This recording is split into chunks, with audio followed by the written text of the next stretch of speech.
Welcome, everybody. I'm Cy Hoekstra. This is Deep Cy Humor and My Adventures in Blindness. This is the podcast where I read the stories that I write at deepsci.net about my life as a blind person in New York City and beyond.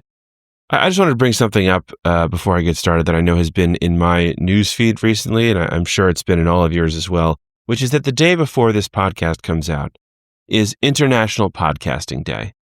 And I hope you spend the day the way that I'm going to, having the traditional meal with your family, exchanging the gifts, reading the scripture passages, the whole thing. And I know that some people think that, the best way to celebrate is to release your podcast on the IPD. But I just don't think that's right. I think we need to celebrate the ways that we traditionally have with our families and with our communities, and leave the publishing to other days. That's just my opinion. I know it's controversial, so but I'm releasing mine the day after, as I think the Founding Fathers intended. And on today's episode, I'm going to be reading to you the story that came out today, which is called How to Benefit from Sighted People's Ignorance. 3 stories about when you don't actually need to fight for equality. Before I jump into that, remember you can go to deepsy.net and become a paid subscriber to this, everything I'm doing here that gets you this episode and all of these stories a month before everybody else. I so appreciate the support. And if you can't do that, then join the free list, which will also, you'll be notified when all the things come out from behind the paywall a month after they're published. And if you could share this with some friends and rate and review on Apple Podcasts and Spotify, I would very much appreciate that. The links to do that, by the way, are always in the show notes. Okay, let's start with these 3 stories. 1, security breach.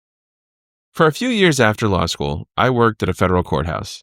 Each morning, I climbed the broad Roman-style staircase, walked past statues and columns, went through one of the many doors, and entered the marble lobby with several story-high ceilings and enormous murals. I wore suits and felt important. Because I was an employee, I skipped the metal detector line, approached the court security officer's desk, and swiped my ID badge on one of the sensors fixed to the top of several pylons. Every day, without fail, I forgot to take the badge out of my bag as I approached the front doors, and stopped to fish for it right in front of the pylons. I was not the only person who did this, but a couple weeks into the job, the security officers waved me through the moment I went to get the badge. "Don't worry about it, sir. Go ahead." There was no one behind me, and no need to rush. "Oh no, it's fine. I got it," I said casually with a small smile as I found the badge. I knew the moment I had this little interaction that it would happen again every morning for the next couple days, if not weeks. It's a familiar pattern. Someone I interact with on a regular basis wants to be nice and make things easier on a blind person, so they offer to let me skip something others are required to do. I'm capable of doing whatever the thing is, and they probably know that, but they think I shouldn't have to do it anyway. Why? Not having to do something like take out an ID badge is a negligible convenience. It doesn't matter. But it will become a constant reminder that people think of me as different than everyone else in some significant way, and they should therefore treat me differently. It's condescension, a tiny condescension. But I know from experience that if you let those go, they can add up quickly, and most of them I can't do anything about, so I try to get rid of them when I can. As usual, the sheer tininess of this situation presented a problem. The convenience they were offering me is so small. Swiping an ID badge every day when the court officers know who you are is a little silly anyway. Just skip it, it's fine. This is certainly not the kind of thing anyone needs to go getting all principled about. I couldn't explicitly ask the officers anything like, "Why do you think I should be the exception to the rule here?" without a significant risk that they would feel uncomfortable or insulted. My casual, "I got it," and my smile, they were there to give no opening for any reaction other than mild pushback followed by acquiescence. I was implicitly accepting the unspoken premise that this was all no big deal. I was no big dealing right back at them. I did this every morning until they stopped saying anything. But wait, Cy, couldn't you have solved this whole problem by just pulling the badge out 10 seconds earlier and swiping before they had the chance to say anything? You ask reasonably. No, that was not possible. That would have involved convincing my drowsy morning brain to disengage commuter autopilot. I knew from experience that was absolutely never going to happen. Certainly not on a consistent daily basis. I was going to black out a few steps outside my apartment door every day and emerge from the fog standing right in front of those pylons. There was no avoiding that. For over a year, my plan worked. I walked through security each morning knowing I had created this little bit of space, this room to breathe, by eliminating pointless condescension toward my disability. It was a nice reminder of the power I have to insist on equal treatment and make my day that much better. Then I lost the badge and found out they were going to charge me like $35 or something ridiculous to replace it. So the next morning, I put on a little performance. I walked in the front door, stopped by the pylons, reached in my bag, and furrowed my brow. Huh, I said, perplexed, as I felt around all the sections of my bag. Then I started touching the pockets of my suit. Hey guys, sorry, I can't seem to find— No problem, go ahead, said one of the guards. Oh, really? Thanks so much, I replied. The next morning, I crossed my fingers and walked right past the security desk without pretending to search. How's it going? I asked casually. Fine, sir. Have a great morning. Safely on the elevator up to my office, I allowed myself a smirk. I was happy they were, after more than a whole year of me insisting on independence, still ready to be condescending. Hopefully, they had spent the year thinking I was prideful and had now, finally, come to my senses. Do you think this is hypocritical of me, that I would sell out my principles for such a low sum? Well, I'm going to double down for a couple more stories before explaining myself. 2. Holding hands. In high school, I and a friend, who I'll call Dan, went to a concert. We were standing outside the venue waiting for the doors to open. The venue's staff were running quite late, and a crowd had gathered outside. Dan needed a restroom. After a while, he decided to go find one rather than continuing to hope they would let us in soon. Predictably, the doors opened almost as soon as he was gone, and I was stranded. This was a very awkward point in my blindness. Until I was 15, I had low vision, but could get around all right without a white cane. My vision started degenerating during the fall of my sophomore year of high school. I often couldn't navigate independently anymore, especially not in a dark, unfamiliar concert venue.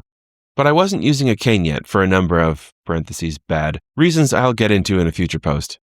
So I wasn't going inside until Dan got back, or so I thought. Among the people waiting to go in were many kids from my school. As a crowd started pressing toward the building, a hand grabbed mine. Come on, Cy, we're going in, said a girl's voice, excited the event was finally starting. Normally, I can't stand it when people take my hand. Someone tries about once a week. I know they're trying to help. The intent is good, but grabbing a person's hand to guide them somewhere is what you do with a toddler. It's also not as practically helpful as what blind people typically prefer, grabbing our guide's elbow or shoulder, which gives us a better tactile sense of where they're going. Another advantage to elbows is they eliminate the temptation, apparently pervasive among people holding our hands, to yank us around like a dog on a leash. So I always refuse hand-holding. I believe people shouldn't assume they know what kind of help I need without asking. I believe people should respect my bodily autonomy and refrain from using my disability as an excuse to grab me without consent. And I believe that speaking up about this consistently over time will multiply respect for disabled people, making a real difference in my community.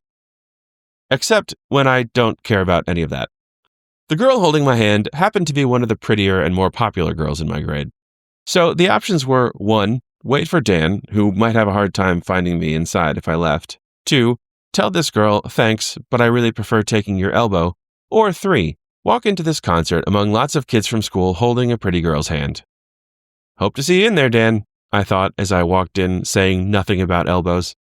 By the way, remember in my post about going to punk shows while blind when I accidentally burned a hole in a friend's shirt? That was also Dan. Poor Dan. 3. Garbage people.